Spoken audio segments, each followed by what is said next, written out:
semuanya, perkenalkan aku Keisha Liparinanda. Di sini aku akan menjelaskan beberapa materi yang mungkin yang akan keluar di ujian akhir semester Matematika Ekonomi dan Bisnis. Nah, di sini tuh untuk untuk video ini tuh seperti rangkuman ya dari berbagai sumber yang mungkin pernah kalian dapatkan gitu, baik di kelas, di praktikum maupun mungkin sumber yang kalian pegang sendiri yaitu Kalangi ya, buku Matematika Ekonomi dan Bisnis dari Kalangi. Jadi mungkin itu akan sama aja sih pembahasannya, cuma di sini aku akan menjelaskan lebih ada yang lebih ringkas, ada juga yang mungkin lebih detail juga. Oke, kita langsung aja ya. Di sini tuh ada beberapa materi ya. Ada aturan turunan dasar atau konsep-konsep dari diferensial, terus ada pengaplikasiannya ke dalam bisnis. Kemudian kita juga akan berkenalan lagi dengan diferensial parsial atau turunan parsial. Kemudian kita juga akan mencoba menggunakan konsep tersebut dalam aplikasinya, itu aplikasi diferensial parsial. Kemudian ada optimisasi tanpa syarat dengan syarat di matriks. Mungkin kalau misalnya ada kekeliruan, bisa kalian periksa lagi, bisa kalian teliti lagi gitu ya, karena cara dan sumbernya juga mungkin sama aja seperti apa yang kalian pelajari. Gitu. Oke, jadi sini ada konsep dasar turunan ya atau konsep dasar dari diferensial gitu ya. Nah, di sini tuh yang pertama ada em, konstan ya. Konstan itu berarti kalian ketemunya tuh konstanta. Misalnya ada negatif 15 sendirian, itu nanti em, dia turunan 0 gitu. Dan kalau misalnya fungsi pangkat ya, ingat kalau fungsi pangkat nih, kalau fungsinya pangkat, berarti nanti kalian tinggal pindahin aja si pangkatnya itu ke depan nih kayak 7 dipindah ke depan ya jadi 7. Kemudian pangkatnya dikurangin 1 jadi 7 kurang 1 jadi 7x pangkat 6. Kalau misalnya tadi yang satunya itu kali dengan pangkat ini maaf ya ada sedikit ada yang crop ya. Nah, ini misalnya ini konstanta gitu ya. Misalnya ada 3x pangkat 4 berarti 3 di sini terus tadi pakai aturan yang pangkat si 4-nya turun ke bawah. Kemudian ininya jadi kurang 1 jadi 3. Ini 12x pangkat 3. Nah, kemudian di sini ada konsep dasar turun yang selanjutnya. Ada penjumlahan, pengurangan, ada hasil kali fungsi, dan hasil bagi fungsi. Nah, ini tuh sebenarnya caranya mirip-mirip yang pernah kalian pelajari seperti dahulu sih. Sama ya caranya. Mungkin pernah kalian pelajari juga. Ini kalau misalnya ada fx dan gx nih, kalian turunin satu-satu. Ada X pangkat min 2 ditambah 7, kalian turunkan dulu X pangkat min 2-nya, kemudian turunkan 7-nya jadi 2X pangkat negatif 3 plus 0, kemudian kita dapatkan min 2X pangkat min 3. Kalau misalnya hasil kali dan hasil bagi fungsi, itu ingat aja kalian itu pakai permisalan aja supaya lebih mudah. Rumusnya itu kan kalau hasil kali fungsi itu kan fungsi fx dikali turunan gx tambah gx dikali turunan fx. Nah, kalau hasil bagi fungsi itu bedanya dikurangin ya, gx dikali turunan fx dikurangin fx dikali turunan gx tapi dibagi gx kuadrat. Nah, cara misalnya itu ya berarti fx ini dijadikan u. Jadi misalnya dari perkalian ya, ini dijadikan u, ini dijadikan v. Kemudian turunkan dan masukkan saja ke rumus yang tadi. Ini udah diubah ya jadi u kali v aksen tambah v kali u aksen. Begitupun juga sama aja seperti yang hasil bagi fungsi. Hasil bagi fungsi juga sama nih. Ada x kuadrat plus 4, x dibagi x plus 3. Ini jadi u, yang bawahnya jadi v. Ini jadi u ya. Kemudian setelah itu kita turunkan dan kita masukkan ke rumus yang ini. Seperti itu. Jadi kalau misalnya konsep dasar turunan itu insya Allah masih pada oke ya. Terus lanjut ke derivatif kedua. Derivatif kedua itu berarti kalau misal kalian punya fungsi seperti ini, kalian turunkan dulu, kemudian dari turunan ini, kalian turunkan lagi. X 5x pangkat 4 min 3x kuadrat min 3x plus 4 kan diturunkan jadi 20x pangkat 3 min 6x min 3 nih. Kemudian si 20x pangkat 3 ini min 6x pangkat min 3 ini dijadikan turunan kedua, turunkan lagi jadi 60x kuadrat min 6. Kemudian untuk derivatif tinggi konsepnya sama, cuman kalau derivatif tinggi itu tak hingga atau bukan hingga sih, sebenarnya sesuai sama permintaan soalnya. Misalnya dia mintanya sampai N atau sampai 5 gitu ya, sampai 5 gitu. Kalian turunkan aja sampai 5 kali gitu, sampai ketemu turun ke 5. Nah, kalau chain rules nih, kalau chain rules itu ingat rumusnya kan dy per dx. Nah, kalian pakai ada dy per du dikali du per dx. Berarti kan turunan y terhadap variabel u, turunan u terhadap variabel x. Berarti yang kalian belum ada itu kan variabel u-nya. Nah, kalian harus menggunakan permisalan lagi. Misal di sini ada fungsi x kuadrat plus 2x, plus 2 dipangkatkan 3, terus 3 dikali x kuadrat plus 2 dipangkatkan 2 plus 1. Kemudian di sini kita permisalan aja nih, u-nya ini sama dengan x kuadrat plus 2. Kemudian fungsi yang ini ya, diganti nih si ininya.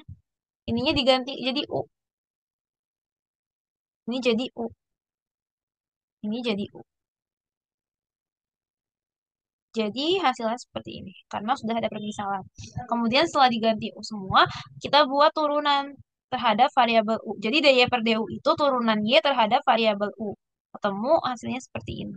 Setelah ketemu dy per du-nya, berarti kan udah ketemu nih salah satu komponen dari si formula dari rumus dy per dx-nya. Nah, berarti yang belum ada itu du per dx ya. Du per dx ini kita bisa lihat dari yang tadi permisalan ini, yang si U ini. Du per dx itu kan fungsi turunan dari fungsi U terhadap variabel X ya. Berarti di sini kan U sama dengan X kuadrat plus 2. Turunkan terhadap X-nya sama dengan 2X ya, plus 2-nya sama dengan 0. Kemudian dapatkan dy per du-nya tadi kita udah tahu 3U pangkat 2 min 6U. Du per dx-nya adalah du per dx-nya adalah 2X. Seperti itu. Itu untuk konsep dasar turunan yang chain rules ya. Nah, kemudian kalau misalnya udah ketemu, udah aman semua ya konsep-konsep dasar turunannya, sekarang bisa langsung ke aplikasi turunan dalam bisnis. Aplikasi turunan dalam bisnis ini ada beberapa materi yang akan aku bahas dan penyelesaian soalnya. Jadi ada marginal cost, ada marginal revenue, ada demand elasticity, dan supply elasticity. Jadi aku akan bahas satu persatu dulu. Untuk aplikasi turun dalam bisnis ini, yang pertama itu ada marginal cost atau biaya marginal. Biaya marginal itu adalah tambahan biaya untuk memproduksi satu unit output tambahan. Mungkin udah pernah kalian pelajari sebelumnya ya tentang marginal cost dan marginal revenue, tapi menggunakan delta. Tapi karena sekarang udah mempelajari tentang turunan, maka kita mulai menggunakan turunan. Nah, rumus dari MC atau marginal cost ini adalah turunan terhadap variabel Q dari TC yang memiliki variabel Q. Caranya yaitu kita lihat. Misal di sini ada soal ya. Soalnya itu diketahui TC sama dengan Q pangkat 3 min 3Q kuadrat plus 4Q plus 4. Nah, kemudian tuh kita pengen tahu gitu. Berapa sih gitu ya si fungsi MC-nya gimana. Terus, oh ternyata di sini juga ada rata-rata gitu. Kalau rata-ratanya jadi gimana juga gitu. Kalau rata-rata sebenarnya sama aja ya kayak waktu itu kita pernah mempelajari. Nah, sekarang kita masuk ke biaya marginal dulu ya di sini tadi diketahui MC ya. D jadi turunan T terhadap Ki. Nah, tadi tuh ini kan Ki pangkat 3 ya. Min 3Ki kuadrat plus 4Ki. Berarti kalau misalnya turunin jadi 3Ki kuadrat min 6Ki plus 4. Ini untuk turunan, ini untuk fungsi MC. Kemudian kalau misalnya AC ya, kalau AC itu kan berarti dia itu adalah AC per Ki. Ini udah pernah kalian pelajari sebelumnya ya, tapi sama aja kok. TC itu kan tadi adalah 3 nya adalah 3Ki kuadrat. Kok 3Ki kuadrat? 3Ki kuadrat aja guys. Ki kuadrat aja. Karena dibagi Ki ya, jadi Ki-nya masing-masing orang satu. Ki min 2Ki plus bukan rumusnya, tapi fungsi dari AC dan MC. Ini AC, MC-nya plus 4. Nah, udah tahu semuanya ya dari MC AC-nya. Kemudian tanyakan lagi yang C-nya ini kalau misalnya nih jumlah unitnya itu diganti 5 gitu. Itu kita tahu kalau misalnya TC itu kan Ki pangkat 3 min 3 Ki kuadrat nih. Terus kalau misalnya Ki-nya sama dengan 5 kita langsung masukin aja ke rumus tadi dan hasilnya 74. Berarti ini adalah total biayanya gitu ya. Ini total biaya. Total biayanya itu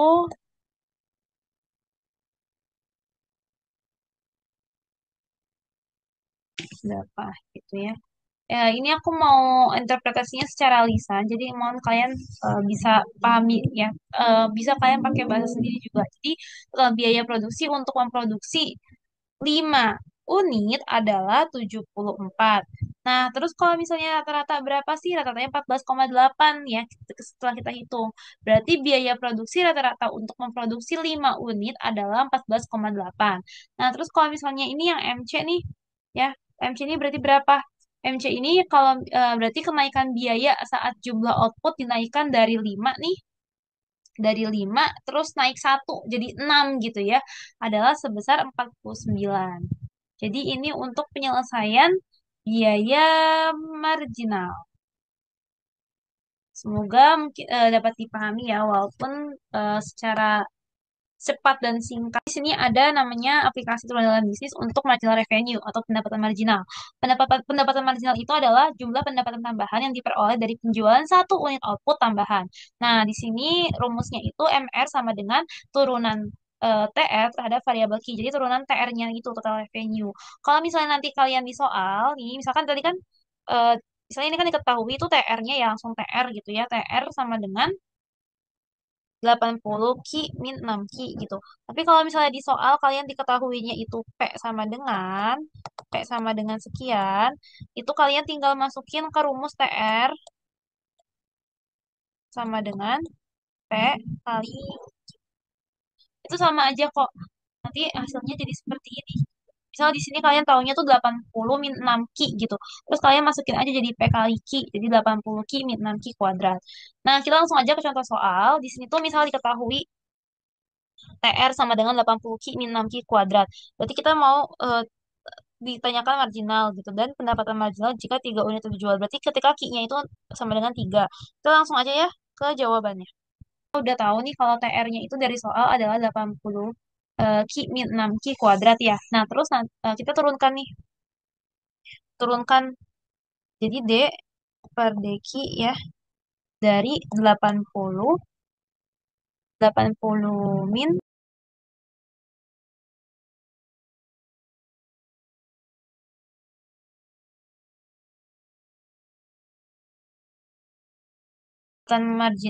untuk pendapatan marginal rumusnya.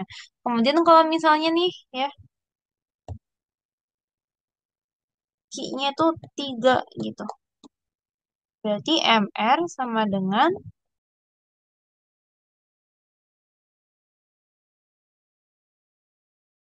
pendapatan marginalnya setiap satu unit itu penambahannya adalah 44. Oke. Jadi interpretasinya kalian jangan lupa, ini aku mau menjelaskan sedikit tentang elastisitas permintaan dulu ya. Jadi elastisitas harga permintaan itu adalah persentase perubahan jumlah barang atau jasa yang diminta dibagi dengan persentase perubahan harganya. Jadi kalau misalnya elastisitas itu di apa ya di secara matematis itu dapat dilihat seperti di sini ya di gambar ya seperti itu. Nah, terus sekarang kita bisa pakai turunan gitu. Jadi turunan Q terhadap P dikali P per Q. Nah, di sini tuh untuk permintaan biasanya itu bersifat berbanding terbalik antara P dan Q-nya. Maka biasanya nilai ED itu negatif. Tapi kalau dalam elastisitas itu ada aturan bahwa nilai ED-nya itu nanti kita gunakan nilai absolut atau nilai mutlak. Jadi dia bakalan positif. Nah, tapi kalau misalnya lebih dari satu, dia bakalan elastis. Tapi kalau kurang dari satu, dia inelastis. Kalau sama dengan satu adalah elastis uniter. Kalau sama dengan nol, ini elastis sempurna. Kalau tidak hingga, berarti dia elastis sempurna. Nah, kalau misalnya dalam penggunaan simbol elastisitas, itu ada ED, ada EP mungkin ya. Tapi sesuaikan aja gimana enaknya kalian atau sesuaikan dengan dosennya. Biasanya pakainya simbolnya bagaimana. Nah, kita langsung aja ke contoh soal. Di sini aku punya contoh soal. Jadi ketahui KID sama dengan 4 min P. Kemudian ditanya kalau misalnya ditanyanya itu jika P-nya itu jika P-nya itu sama dengan 3, terus PD jika Q-nya itu sama dengan 3. Nah, di sini kita cari tahu dulu nih hal yang pertama kalian lakuin itu kan penyelesaiannya ya. Penyelesaiannya. Nah, kalian bisa lihat dulu nih. Jadi tuh rumusnya apa namanya permintaan itu kita lihat dulu baik baik soal A maupun B, baik permintaannya ketika harganya itu P dan ketika barang atau jumlah barang yang diminta itu adalah 3, misalnya P-nya itu adalah 3, harga barangnya adalah 3, ataupun jumlah barang yang diminta adalah 3, itu tuh sama-sama menggunakan rumus ini gitu. Rumusnya sama dan turunannya pun sama. Berarti kita harus mencari turunan dulu biar sama gitu ya, biar gampang gitu. Kita turunkan dulu si Q-nya, yang tadi itu kan 4 min P ya. Nah, deki per DP-nya itu berapa? Turunan kita terhadap P-nya. 4 kan jadi 0, sorry, kok 4 jadi 0. Langsung aja ya. 4 jadi 0, min P itu jadi negatif 1. Jadi hasilnya negatif 1. Setelah tahu bahwa turunan kita terhadap P-nya negatif 1, maka kita bisa menyelesaikan soal ini gitu. Yang pertama itu kan A jika ED-nya itu jika P-nya itu 3 gitu. Ingat tadi itu kan KID-nya adalah 4 min P ya.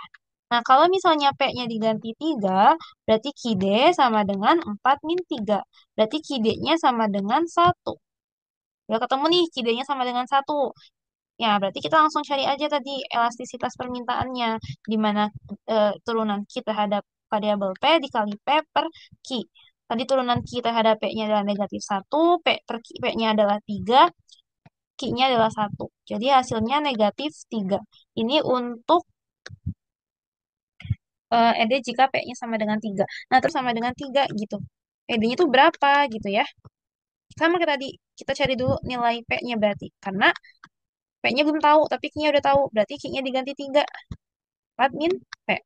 Kemudian 3 min 4 sama dengan min P. Min 1 ya jadinya, ini min P. Berarti P-nya sama dengan 1. Nah, setelah tahu nih P-nya sama dengan 1, Q-nya sama dengan 3, kita bisa langsung cari ED-nya berapa. ED-nya itu kan DQ per DP. Dikali P per Q ya. Kemudian tadi DQ per DP-nya sama ya. Negatif 1, P-nya 1, Q-nya 3. Biasanya negatif 1 per 3. Oke, kalau misalnya udah aman nih tiga-tiganya, berarti kita bisa lihat ya kesimpulannya. Jadi kalau misal harga barangnya 3, maka elastisitas harga permintaannya adalah negatif 3. Yang berarti jika harga naik sebesar 1%, maka jumlah barang yang diminta akan turun sebesar 3%. Nah, kalau misalnya kita lihat, ini kan belum tahu kita elastisitas atau enggak. Nah, kita absolutkan dulu nih, negatif 3 itu berarti 3 ya, dia lebih dari 1. Maka dia nilainya elastis. Nah, terus kalau yang tadi negatif 1/3 ya, kurang dari 1 jadi inelastis. Inelastis.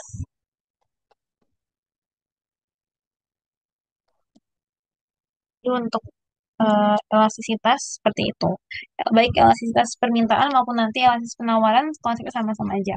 Kalau tadi ketika harga barangnya adalah 3, maka elastisitas harga permintaannya adalah negatif 3, yang berarti jika harga naik sebesar 1%, maka jumlah barang yang diminta akan naik juga sebesar 3%. Tapi kalau misalnya yang B nih, yang B ini kan Q-nya ya, Q-nya itu sama dengan 3. Berarti ketika jumlah barang yang dimintanya itu adalah 3, nah maka elastisitas harga permintaannya itu negatif 0, negatif 0,3 atau negatif 1/3 gitu.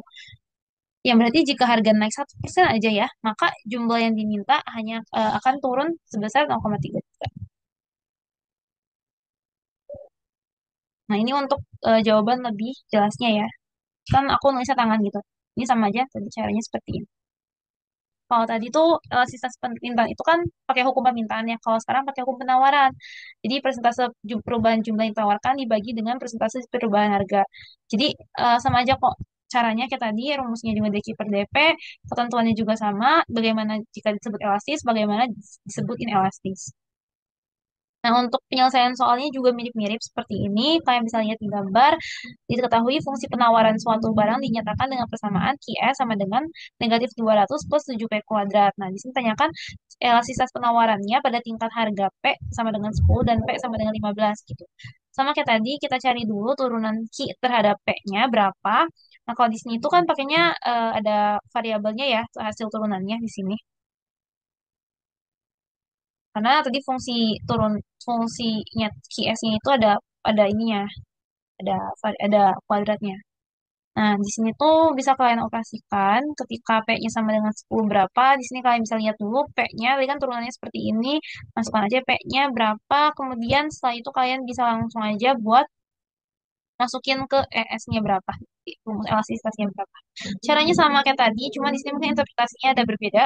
Kalau di permintaan, kalau sekarang penawaran, berarti kan jika harga naik maka jumlah yang diminta, jumlah yang ditawarkan juga naik.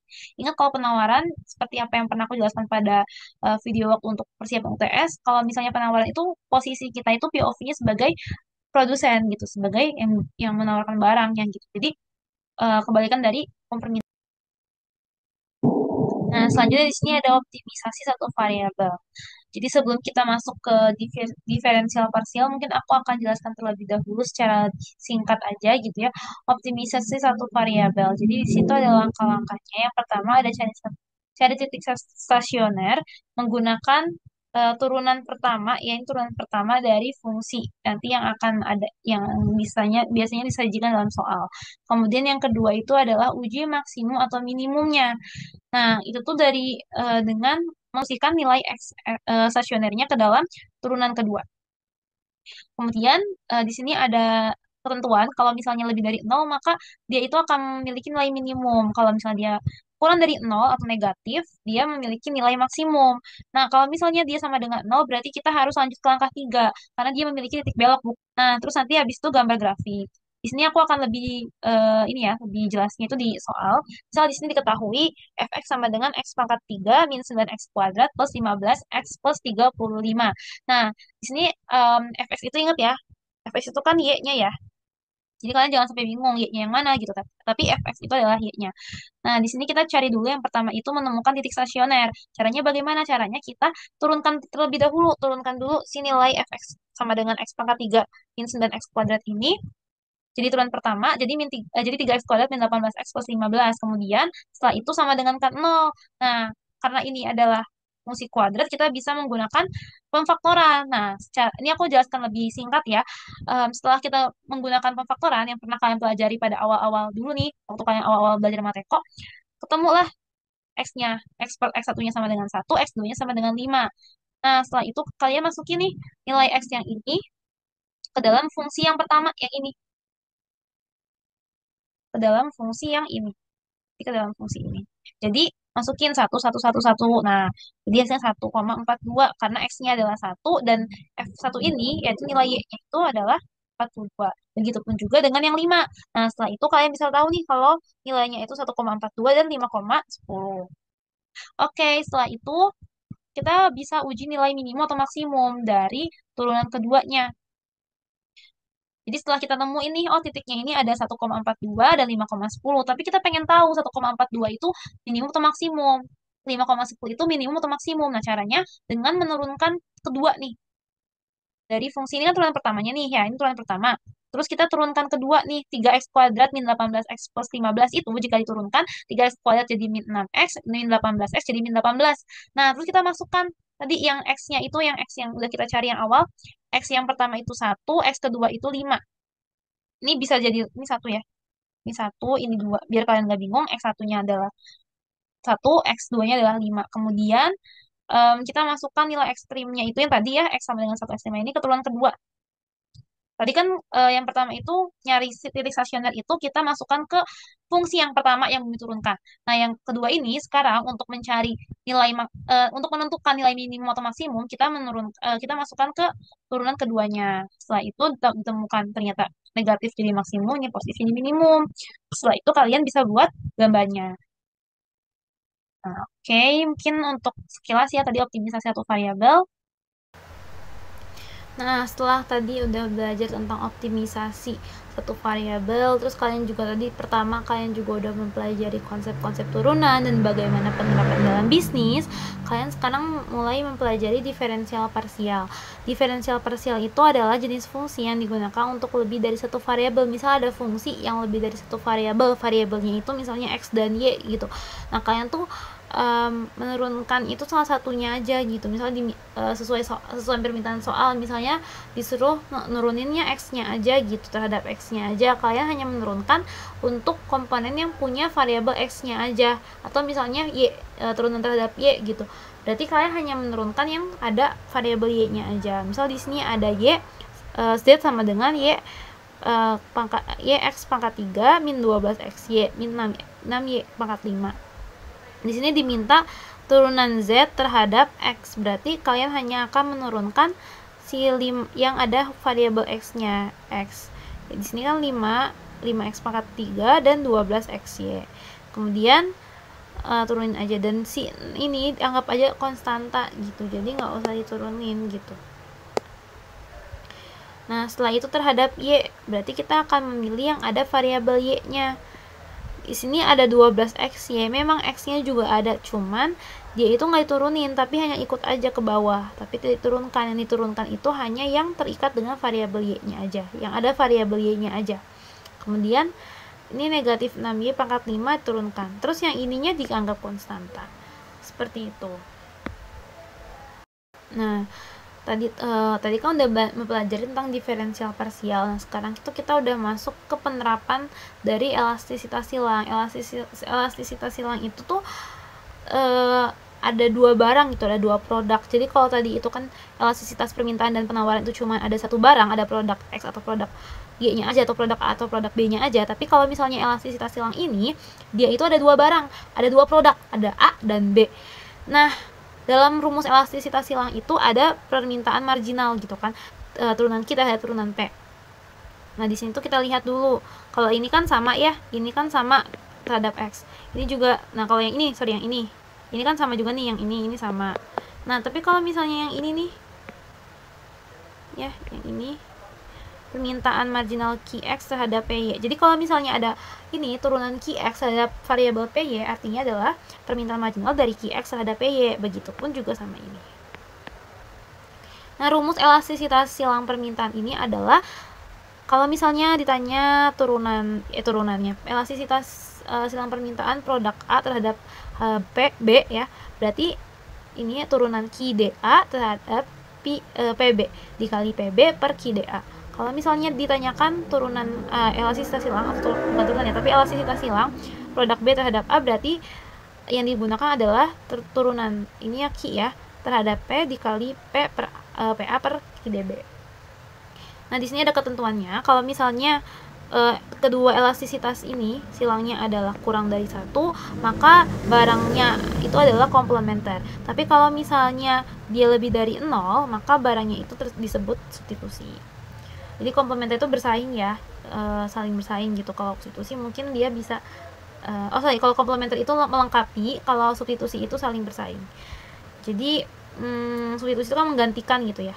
Kalau komplementer itu saling melengkapi. Di sini setelah kita mempelajari tadi kan elastisitas silang itu apa, sekarang ada contoh soalnya. Contoh soalnya ini QX sama dengan PX pangkat negatif 1,7 dikali PY dipangkat 0,8, dan fungsi barang Y-nya itu adalah PX pangkat 0,5 dikali PY dipangkatkan negatif 0,5. Di sini tuh kalian udah mempelajari tadi, misalnya tadi ditanyakan elastisitas permintaan terhadap QX ya dengan barang QX dan terhadap QY dengan barang PY. Nah, itu sebenarnya rumusnya sama ya, turunan QX terhadap PX dikali turunan PX dibagi QX. Jadi kayak sama aja kayak satu barang. Nah, di sini aku pengen coba menjelaskan yang silang yang benar-benar silang. Jadi yang dua barang ya. IQX ya. Di sini ada IQX terhadap PY.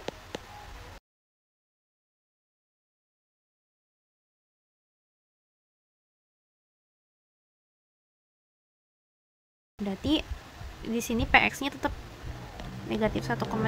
Nah, kalau si PY itu kan ada 0,8, dia pindah ke depan. Jadi 0,8 pangkatnya adalah 0,8 dikurangin 1 jadi negatif 0,2. Kemudian di sini dikali PY-nya. Ya, dikali PY. Dibagi QX itu tadi PX negatif 1,7 dikali PY negatif 0,8. Nah, setelah itu kita bisa mengoperasikannya menggunakan mungkin cara kalian waktu mempelajari eksponen ya. Ini kan PX dibagi 1,7 ya, sama-sama ini PX ya. Jadinya habisnya jadi 1 ya. Kemudian PY-nya negatif 0,2. Di sini PY-nya ini kan positif ya. PY ini kan sebenarnya jatuhnya itu adalah di sini kita lihat PY-nya itu 0,8. Ini kan PY-nya pangkat 1. Ini kan kalau eksponen itu kan dikurang jadi 0,2. Jadi PY-nya itu jadinya adalah Ini dikurangin ini jadi PY pangkat 0,2. Nah, di sini ini sama ini ya. Pangkatnya ditambah ya. Jadi PY negatif 0,2 ditambah 0,2. Jadi PY sama 0. Jadi 1. Sama ya, jadi ini bisa ya. 0, jadi adalah 1. Jadi sini 0,8 1 kali 1. 0,8. Nah, sebenarnya kalian bisa lihat dari sininya sih, dari turunan Qx terhadap PY-nya, dari permintaan marginalnya. Udah bisa lihat di sini tuh yang ke depan itu angkanya berapa? 0,8. Udah bisa lihat dari turunannya terhadap PY. Oh, PY ini pangkatnya 0,8, berarti hasilnya 0,8. Sebenarnya bisa kalian lihat dari situ. Cuman mengantisipasi kesalahan bisa kalian hitung seperti ini menggunakan eksponensial. Nah, terus tadi yang kalau silang tuh berarti IKY sama PX ya. IKY dan PX. Nah, kalau misal turunan QY terhadap PX ini berapa?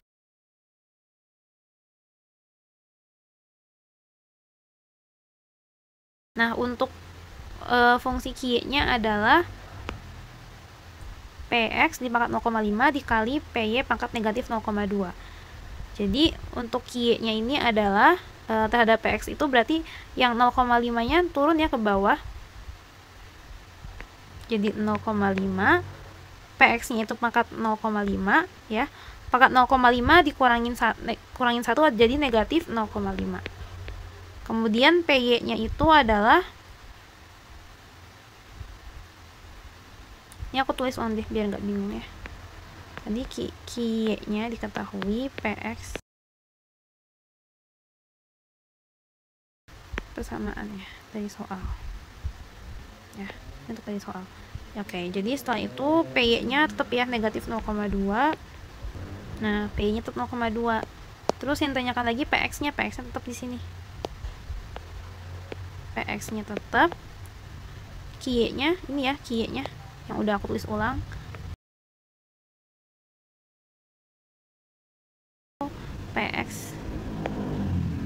PX negatif 0,5 dikurangin 0,5 ya. Ini kan jadinya negatif 1 ya. Jadinya kan negatif 1. Kemudian ini PX nih. PX ini pangkat 1. Ini ya, kurangin ini. Jadi PX min 1 plus 1. Jadi PX dikali PX kan tadi.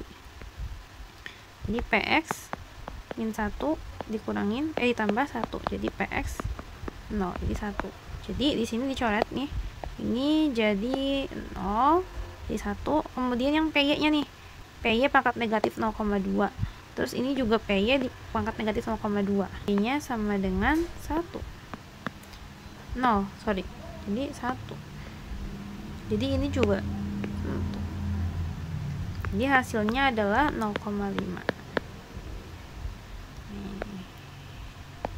Di sini ini coret-coretannya. Sekarang kita masuk ke pembahasan yang lebih rapinya.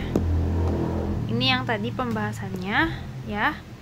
Kita cari juga untuk salah satu barangnya terhadap X dari X, kemudian Q terhadap P-nya juga ada. Yang ini yang tadi ya. Ini yang 0,8, ini yang 0,5. Nah, di sini kita tahu nih hasilnya ini 0,8, 0,5. 0, itu kan positif ya. Jadi hasilnya adalah substitusi atau saling bersaing. Seperti itu. Semoga mudah dipahami ya. Kita lanjut ke diferensial parsial untuk nilai ekstrim. Itu bagaimana sih? Nah, itu tuh caranya kita cari dulu titiknya ya. Titiknya itu dengan menggunakan ini turunan pertama. Kemudian kalian masukin ke turunan kedua. Sama ya, kalau misalnya minimum gimana, maksimum gimana, kayak waktu optimisasi tadi. Nah, ini caranya nih, ada contohnya nih. Y sama dengan min x kuadrat plus 12x min z kuadrat plus 10z min 45. Kita turunkan dulu terhadap x-nya adalah negatif 2x plus 12. Kemudian kita cari x-nya adalah 6. Dan di sini min 2z plus 10, kita tahu z-nya adalah 5. Jadi terhadap z dan terhadap x. Nah, kemudian kita cari tahu ternyata turunan keduanya dari sini. Jadi min 2x plus 12 diturunkan jadi negatif 2, min 2z plus 10 diturunkan menjadi negatif 2. Sama-sama dikurang dari 0, berarti dia adalah maksimum. Nah, kemudian di sini ada optimisasi dua variabel. Nah, itu tanpa syarat dulu. Yang tanpa syarat ini ada 3 angka optimisasi dengan menggunakan metode Hessian karena dia tanpa syarat. Nah, tanpa syarat di sini tuh yang pertama ini kita hitung turunan parsial pertama, kemudian sama dengan 0, kemudian turunan parsial kedua untuk menentukan turunan kedua ini untuk untuk melengkapi dari determinan Hessian. Setelah itu titik minimum lokal untuk maksimum lokal. Nah, di sini tuh yang pertama ini contohnya ini adalah perusahaan dua produk dan biaya produksi gabungan. Di sini bisa dilihat ya bagaimana untuk pendapatan ini seperti yang biasa kita lakukan ya. Kalau TR itu sama dengan Q kali P, kemudian TR ini gabungan pendapatan dari barang A dan B, terus abis itu TC-nya adalah biasanya nanti ada TC-nya. Kemudian nanti kita nyari profit ya, fungsi keuntungan Pi-nya TR kurangin TC, dan syarat maksimum keuntungannya dilihat di sini. Ini aku akan menyelesaikan contoh soalnya ya. Jika fungsi permintaan untuk produk X dan Y ini tuh diketahui PX sama dengan 36 min 3 QX, PY-nya sama dengan 40 min 5 QY, dan fungsi biaya bersama atau biaya totalnya itu adalah TC sama dengan QX kuadrat plus 2 QX kali QY plus 3 QY kuadrat. Nah, kita harus menentukan jumlah dan harga yang memaksimumkan laba dan mencari maksimumnya tersebut gitu. Nah, berarti kan di sini kan diketahui ya. Itu PX-nya itu kan sama dengan 36 min 3 QX. Nah, tanya tuh Pi. Kita cari dulu Pi-nya. Nah, dengan cari Pi, kita juga harus tahu nilai TR-nya. TR itu kan RX plus RY kan berarti. Nah, RX-nya berapa? RX-nya adalah PX kali QX. Berarti 36. Berarti kan tahu ya 36 min 3 QX. Ini aku langsung ini ya. Nanti kalau misalnya kalian mengerjakan soal, kalian berurut ya. Misalnya kalian berurut diketahuinya berapa, ditanyanya berapa, terus penyelesaiannya berapa gitu, jawabnya berapa. Cuma di sini aku langsung aja gitu ya untuk mempersingkat waktu. 36 min 3 QX kemudian dikalikan Q. Hasilnya adalah 36 Q min 3 QX kuadrat. Nah, terus kalau RY ya. Berarti kan RY itu kan PY dikali QY. Tadi PY-nya itu adalah 40 min 3.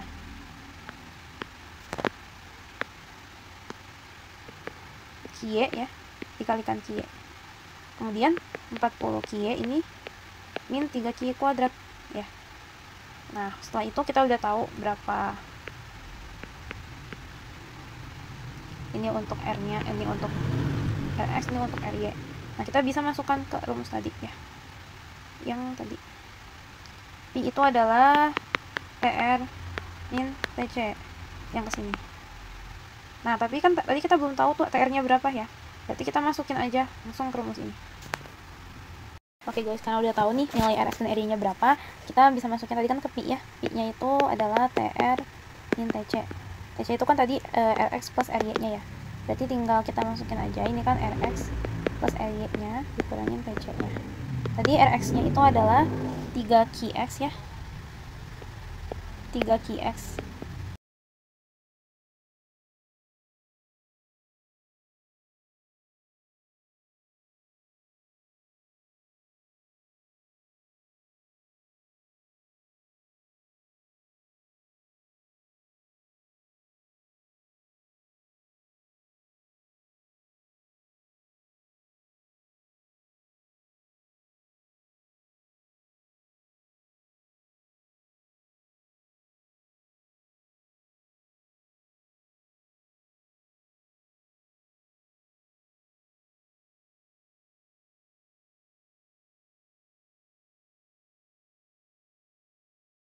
Ini kita baru ini ya, pastikan disatuin yang ada. Ini 36 QX. Jadi 36 QX 40 QY min 4 QX min 2 QX 2 QY min 8 QY kuadrat. Nah, udah tahu kalau fungsi Pi-nya ini seperti ini. Sekarang baru kita masukin turunan parsial. Kita turunkan turunan parsial pertama ya. Turunan parsial pertama berarti kan D Pi ya terhadap DQ X. Oke, sekarang kita turunan parsial pertama terhadap QX. Ini kan yang ini ya, kemudian yang ini. Jadi 36 min 8qx min 2q. Kemudian di sini ada lagi d pi per q 40 min 2qx min 16q. Ini ya, kita mengeliminasi yang tadi 36 min 3 min 8qx min 2q sama dengan 0, min 40 min 2qx sama min 16q sama dengan 0 ini, atau turunan pertama terhadap variabel qx terus terhadap variabel q dieliminasi untuk mencari nilai salah satunya gitu. Salah satunya dulu, habis itu nanti kita substitusikan ketemu satunya lagi gitu ya. Kita eliminasi dulu nih, dapatkan ternyata q-nya adalah 2. Kemudian kita substitusi q-nya ini ke salah satu persamaan. Nah, ini mengambilnya yang boleh yang ini, boleh yang ini, tapi ini ngambil yang atas yang 36 min 8qx ya. Jadi dia memasukkan 2-nya nih, kita masukkan 2-nya, q-nya tetap, kemudian ketemu qx-nya sama dengan 4. Jadi bisa disimpulkan kalau tadi q-nya itu adalah 2 dan qx-nya adalah 4. Setelah itu kita bisa cari tahu nih px-nya itu berapa jadinya gitu. Px-nya itu adalah 4 nih. Qx-nya kan 4 nih, berarti px-nya ini 36 min 3 kali 4. Karena kan ini 3 kali q ya. Kemudian min 36 min 12. Kemudian 40 min 5 kali 2. 2-nya dari sini, dari nilai q-nya. Dari sini. Jadi 40 min 10. Nah, oke, tadi kan udah tahu tuh ya nilai turunan pertamanya tuh berapa gitu. Nah, sekarang tuh kita ingin tahu atau ingin membuktikan bahwa laba tersebut itu adalah maksimum gitu. Caranya dengan menggunakan metode Hessian, determinan Hessian. Nah, di determinan Hessian itu terdapat turunan kedua, baik terhadap qx, terhadap q maupun terhadap qxq atau silang gitu, atau cross derivatif gitu. Nah, di sini kita lihat ada do q dan do qx. Ini harusnya ini ya, lambangnya itu do. Jadi kayak dia d-nya lebih melengkung seperti yang di gambar yang ini. Nah, ini tuh untuk menemukan laba maksimum. Lihat. Jadi turunan pertamanya adalah min 8 karena di sini ada min 8 qx karena terhadap qx. Nah, kemudian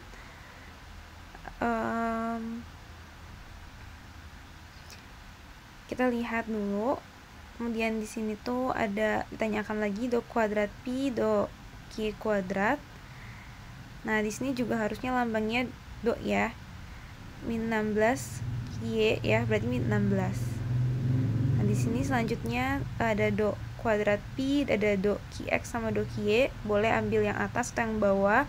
Kalau yang atas yang terhadap qx itu kita ambil yang berarti variabel q-nya, berarti min 2. Kalau misalnya terhadap qx berarti kita ambil yang terhadap qx-nya, kalau q terhadap qx, kalau qx terhadap q-nya. Jadi min 2 ya, dia silang kebalikannya gitu ya. fx-nya di sini adalah fyx, di sini adalah fyy atau turunan pertama terhadap x, terhadap xy, yx dan ey. Nah, determinan itu ini ya, negatif 8 dikali negatif 16 dikurangi negatif 2 dikali negatif 2. Atau negatif 2 kuadrat, sama ya, jadi negatif 2 aja. Negatif 2 kuadrat. Jadi hasilnya negatif 8 dikali negatif 16 dikurangi negatif 2 dikurangi negatif 2 kuadrat. Jadi 128 dikurangi 4 ya. 124 lebih dari 0. Oh iya benar, dia membuktikan bahwa dia itu maksimum. Terus kita uji, berarti laba yang maksimum itu berapa? Kita masukkan lagi ke fungsi pi yang tadi yang pertama kita cari, yang tr min tc itu ya. Tr min tc.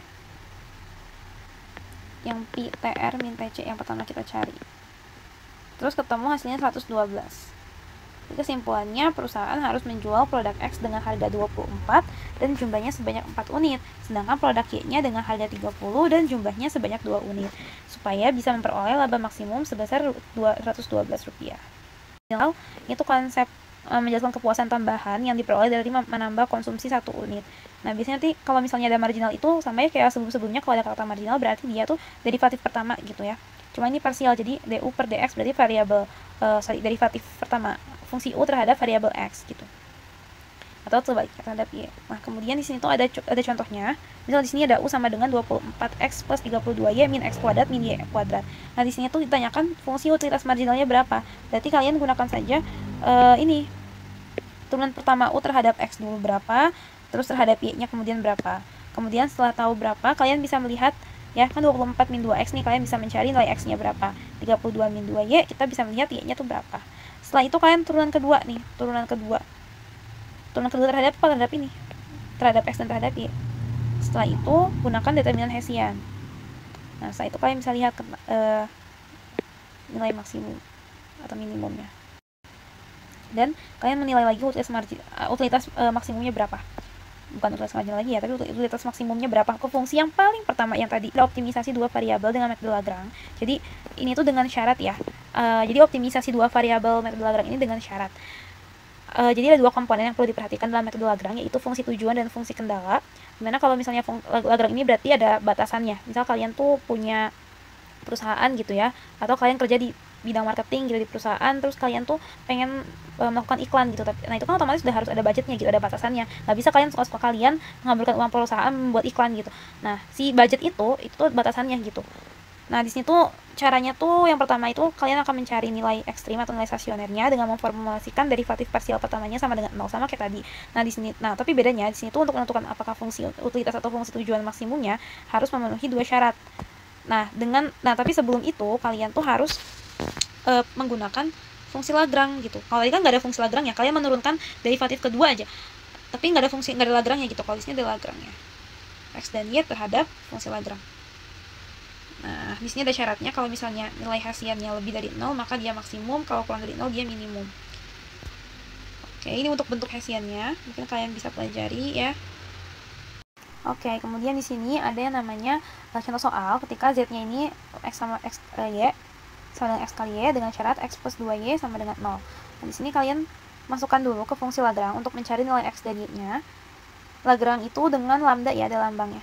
Lambda gitu. Nah, fungsinya itu adalah XY ditambah lambda dikali fungsi kendala GX-nya. Ini tuh GX-nya. Gitu. Kemudian setelah itu baru kalian gunakan. Jadi XY plus lambda kali X plus 2Y min 10. Jadi ini jadinya tuh adalah XY ya, XY ditambah lambda ya, lambda X plus 2Y lambda Y min 10 lambda min 10 lambda. Terus kalian turunkan ke sini. Turunkan terhadap X dulu. X-nya ini yang ada X-nya nih. Berarti Y plus lambda sama dengan 0. Kemudian ketemulah lambdanya adalah negatif Y. Kalau ini terhadap Y, berarti yang ada X ini XY diturunkan dan ini yang diturunkan. Kemudian ketemu ya, ini kan sama dengan 0. Nah, kalian juga bisa menurunkan terhadap lambda. Ini sama aja kayak fungsi kendala. Nah, setelah itu baru kalian bisa masuk mencari nilai Y dan X-nya. Dengan cara kalian ini dia persamaan lambda sama dengan lambda. Anggap ini lambda 1, ini lambda 2 gitu. Itu min Y gitu ya, sama dengan min setengah X. Kemudian ini kan sama-sama positif nih ya. Sama-sama negatif, jadi positif. Ketemu Y-nya sama dengan setengah X. Jadikan persamaan keempat. Kemudian setelah itu kita substitusikan persamaan 4 ke 3. Tiganya apa sih? Tiganya yang ini nih ya. Ini tiganya. Nah, setelah itu, setelah kalian mensubstitusikan yang ini, kita substitusikan nih ke ini ya, ke fungsi yang ini. Si Y-nya ini diganti sama setengah. Setelah itu X plus 2 dikali setengah X sama dengan 0. 2 kali ini dicoret jadi 1X. Jadi X plus X sama dengan 10. Jadi 2X sama dengan 10. Kemudian X-nya sama dengan 5.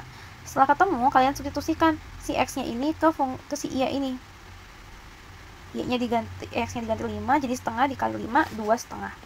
Kemudian kita masukkan ke derivatif kedua. Ya, derivatif kedua dulu dari yang ini nih, fungsi yang ini. Kita cari derivatif keduanya 0 nih, karena kan terhadap X nya, X-nya nggak ada jadi 0. Terhadap Y, sekarang Y-nya nggak ada jadi 0. Ini mau yang ini, kalau yang terhadap X berarti terhadap Y 1. Kalau misalnya kita mau cari Y, berarti yang dicari ini variabel, kalau misalnya kita mau ngambil terhadap Y, turunan F terhadap Y ya untuk yang ini, berarti kita menurunkan yang variabel X-nya, kebalikannya, sama dengan 1.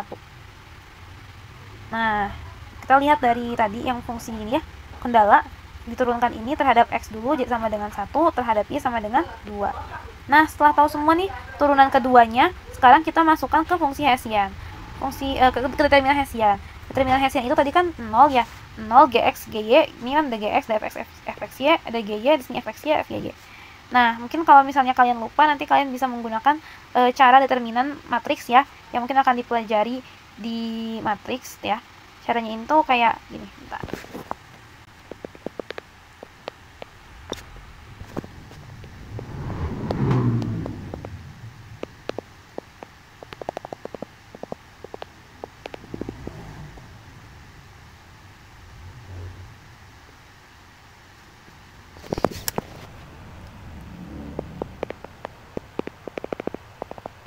Nah, di situ untuk cara hasil yang ini ya.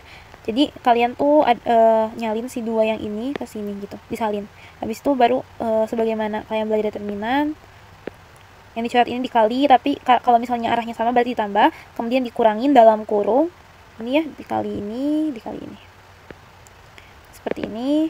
Kemudian kita masukkan aja 2 kali 1 kali 2. Ingat ya, tadi yang GX ini turunan kedua fungsi kendal terhadap X, GY ini turunan kedua fungsi GY, fungsi kendal terhadap variabel Y. Kemudian untuk fx ini tadi yang silang itu, kalau GY tadi sama ya, fxx ini turunan kedua fungsi utama, fungsi tujuan terhadap variabel X. Yang ini juga fungsi tujuan terhadap variabel Y. Kemudian ditemukan hasilnya adalah 4. Jadi diketahui ya, titik kritisnya ini adalah X sama dengan 5, Y-nya sama dengan 2,5, dan titik maksimumnya itu 12,5. 12,5 ini dari substitusi ya. Ini substitusi ke fungsi X-nya. Sub ke fungsi Z. Jadi 12,5. Ini tuh ada pengaplikasiannya. Sebenarnya caranya sama aja, kalian pakai Lagrange kemudian pakai Hessian gitu ya. Di sini ada pertama ada partial marginal product. Kemudian di sini di selanjutnya ini ada keseimbangan konsumsi ya, dimana fungsi kendalanya ini adalah X kali PX plus Y kali PY sama dengan M. Caranya mirip banget tadi.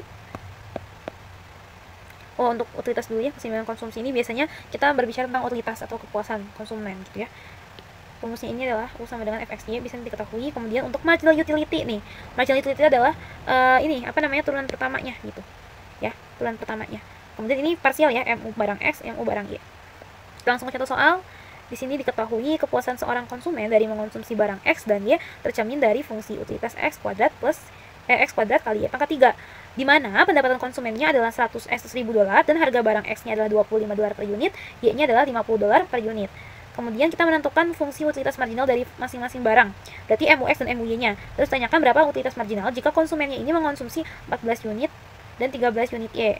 Terus kita harus mencari tahu dia tuh optimum atau enggak. Optimum itu berarti sama gitu. Kemudian kita mencari nilai X dan Y ini dengan metode Lagrange, dan kemudian kita akan menghitung utilitas maksimumnya berapa.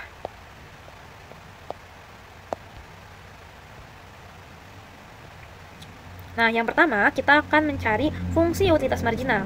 Kita gunakan si rumus U sama dengan X kuadrat kali Y pangkat 3 dengan kita turunkan dulu. Untuk MUX berarti kita akan menurunkan yang terhadap variabel X-nya aja. Berarti do U per do X sama dengan 2X, X-nya 2 min 1 dikali Y pangkat 3. Kemudian untuk MUY ya, kita do U per do Y. Berarti kita menurunkan yang terhadap variabel Y-nya aja. Berarti 3X kuadrat dikali Y pangkat 2. Nah, setelah kita menemukan fungsi MUX dan MUY-nya, kita lanjut ke soal nomor 2. Soal nomor 2 adalah jika konsumen mengonsumsi 14 unit X dan 13 unit Y.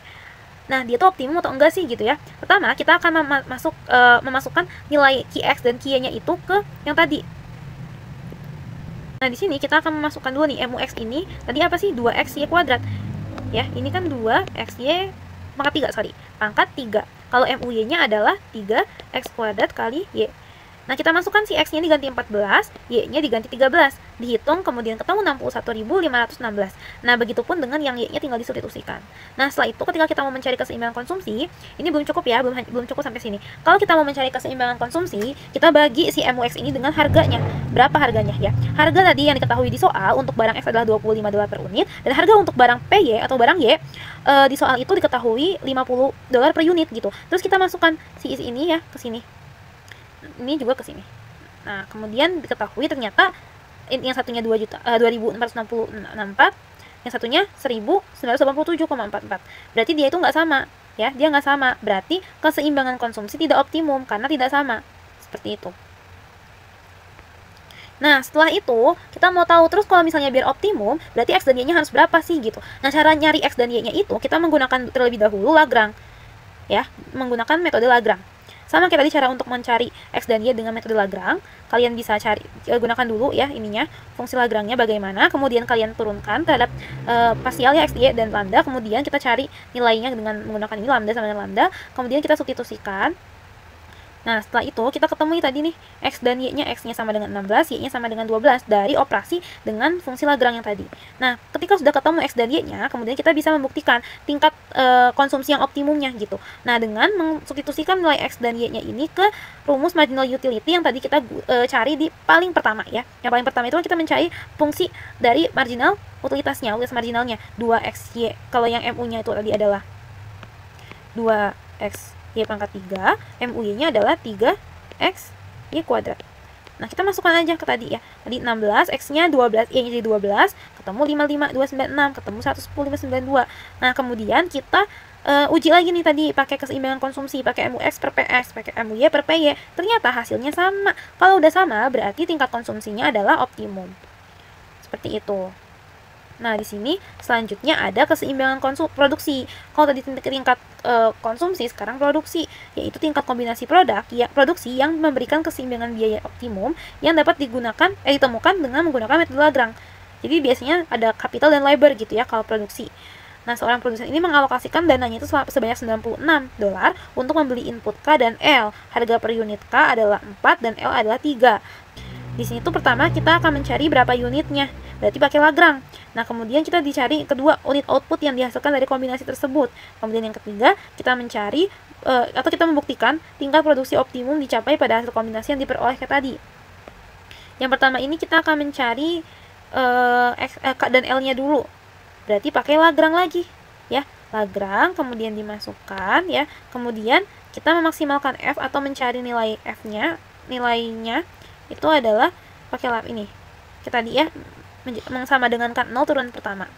Setelah itu sama kayak tadi persis banget, caranya mirip banget kalau untuk Lagrange, gitu-gitu aja sebenarnya kalau Lagrange ya. Kemudian ketemu K-nya sama dengan 12, L-nya sama dengan 16 nih. Setelah itu kita mencari output yang dihasilkan.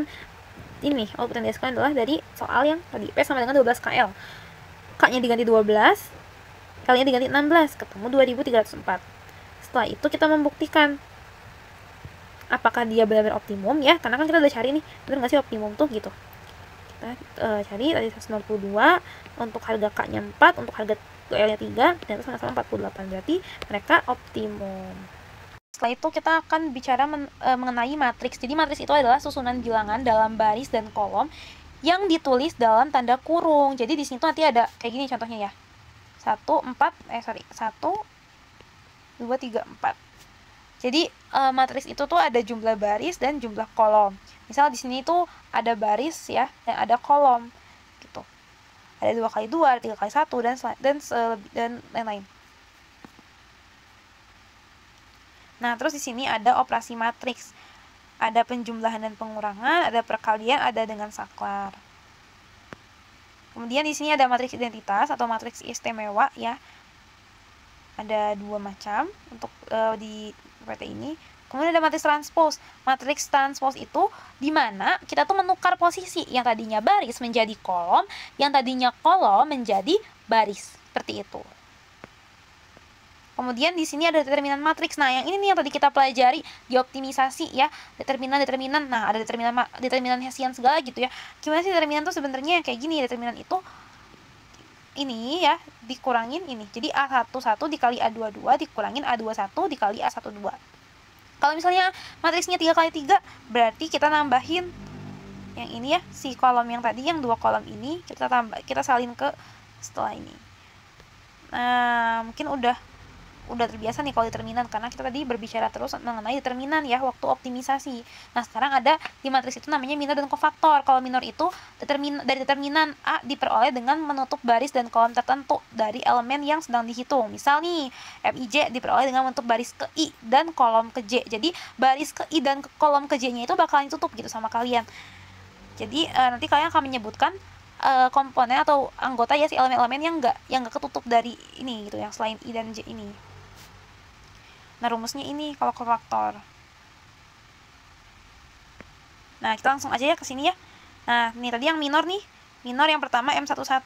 Berarti baris pertama, kolom pertama. Berarti 5, 6, 8, 9. Nah, begitupun selanjutnya. Begitupun misal kalian mau cari yang M12. Nih, M12 berarti baris pertama, kolom kedua. Berarti yang ditulis adalah 4, 6, 7, 9. 4, 6, 7, 9. Kemudian determinan tuh, determinan 5 kali 9 dikurangin 8 kali 6, 4 kali 9 dikurangin 7 kali 6.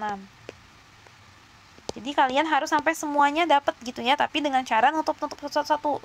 Baris pertama, kolom ketiga, berarti tinggal 4, 5, 7, 8. 4, 5, 7, 8. Terus determinannya dicari. Begitupun selanjutnya. Nah, kalau adjoin ini adalah rumusnya ini yang tadi ya, yang udah aku highlight di awal. Min 1 kuadrat nih, kalau untuk I plus J, MIJ itu tadi adalah yang kita cari ya, minor. Nah, kemudian setelah tahu, kita lihat adjoin. Adjoin itu transposnya. Transpos itu kan menukar posisi ya. Transposnya dari ini. Dari kofaktor. Jadi itu ya habis ini nih disusun ya kayak tadi ya. A11, A12, A13 ya. Kemudian setelah disusun, kita masukkan ke adjoin. Adjoin itu adalah transposnya. Nah, untuk inverse matrix seperti ini ya rumusnya ya. Adjoin yang tadi kita cari dan dibagi. Nah, sekarang di sini ada matriks untuk penyelesaian sistem persamaan linear. Jadi itu dengan menggunakan metode matriks. Di sini aku nggak akan menjelaskan secara rinci, tapi di sini aku liatin aja step-stepnya. Jadi di sini tuh ada x1 plus x2 min x3 sama dengan 6, terus di sini ada 3x1 ya, ada persamaan gitu maksudnya. Kemudian kita disuruh menentukan nilai x1, x2 dan x3-nya. Caranya menggunakan matriks. Jadi kita bisa pisahin dulu nih. Tadi kan x1 ini kan 1 ya, berarti konstantanya 1 min 1, ini ya 3 ya, 4, ini min 4 ya, ini min 4, 2, 2 di 1. Terus di sini ada inverse. Kemudian ternyata cara menyelesaikannya ini adalah X sama dengan A inverse, ya matriks inverse-nya dikalikan C. Kemudian dapatkan ternyata X1, X2, X3-nya seperti ini. Di sini tuh selanjutnya ada kaidah Cramer. Jadi tuh di sini tuh kaidah Cramer ini mengatakan bahwa nilai variabel yang tidak diketahui atau XI dapat ditemukan dengan cara mensubstitusikan vektor nilai konstan C ke dalam kolom ke I dari matriks A dan kemudian membagi determinan matriks baru dengan determinan matriks A asli. Jadi pokoknya kayak gini ya untuk notasinya. Nah, di sini biar lebih jelas aku jelasin langsung ke contoh soal. Misalnya di sini ada persamaan 5x1 plus 0,4x2 sama dengan 12, 3x1 plus 3x2 x2 sama dengan 21. Kemudian kita cari dengan metode Cramer. Kita cari dulu di sini tadi ya dipisahin ya. 5 ini kan berarti 5 di sini 0,4, ininya 3, kemudian x-nya x1 dan x2, c-nya ini adalah 12 sama 1. Kemudian kita mensubstitusikan konstanta ke vektor c ke dalam kolom 1 pada matriks. Nah, kita coba cari dulu ya. Tadi vektornya itu 12, 0,4, 21 sama 3.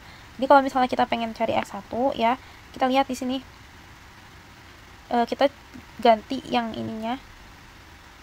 Ya, kolom 1 nih ke dalam kolom 1, konstanta vektor C ke dalam kolom 1. Berarti kita tuh mensubstitusikan si yang C ini nih, ini kolom 1 ini nih diganti C ini 12 sama 21. Terus dibagi ini yang terminalnya 5, 3, 0,4. Jadi caranya itu adalah kalian itu mensubstitusikan si, kalau misalnya ini nih A1 ya, ada terminal A1, berarti kalian tuh mensubstitusikan atau mengganti ya si kolom pertamanya dengan si C-nya ini. Nah, kemudian kan bisa lihat juga yang selanjutnya ini X2. Kalau misalnya yang tanyanya X2, berarti kalian mengganti atau mensubstitusikan si C-nya tadi ini jadi gantiin kolom keduanya. Jadi 12, 21-nya ini ada di kolom kedua. Kemudian kalian gunakan tadi yang determinan itu. Nah, setelah itu kalian bisa menemukan X1 dan X2-nya. Oke teman-teman, mungkin sekian dari aku. Terima kasih. Mungkin mohon maaf jika mungkin ada suatu kekeliruan atau ada hal-hal yang belum jelas atau kecepatan dan sebagainya. Mungkin sampai di sini. Semoga bermanfaat dan semoga UAS kalian bisa dilancarkan dan mendapatkan hasil terbaik. Oke, terima kasih.